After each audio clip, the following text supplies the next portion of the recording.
খোয়াই জেলার মুঙ্গিয়াকামী ব্লকের প্রত্যন্ত নোনাছড়া এলাকায় নিরাপদ পানীয় জলের অভাব চরম আকার ধারণ করেছে বলে অভিযোগ স্থানীয়দের। এলাকাবাসীর দাবি, বিশুদ্ধ পানীয় জলের কোনো স্থায়ী ব্যবস্থা না থাকায় প্রতিদিন ছড়ার জল কিংবা পাহাড়ি পাথরের ফাঁক দিয়ে বেরিয়ে আসা প্রাকৃতিক জল সংগ্রহ করে পান করতে বাধ্য হচ্ছেন তারা।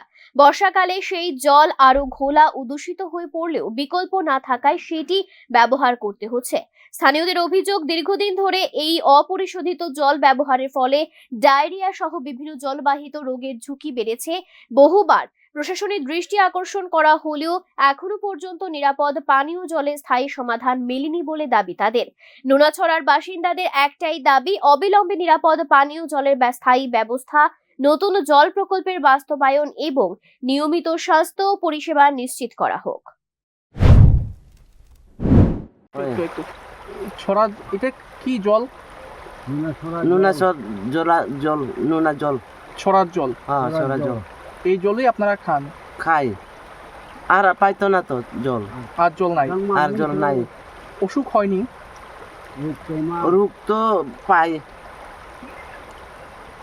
বেদনা, পেট ব্যথা, পেট বেদনা, পেট খারাপ,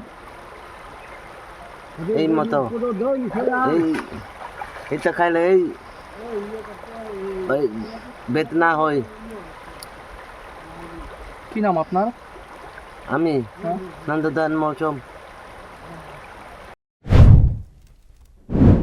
এখন দেখার বিষয়, দীর্ঘদিনের এই পানীয় জলের সংকট নিরসনে প্রশাসন কত দ্রুত কার্যকর পদক্ষেপ গ্রহণ করে। Bureau report, news now.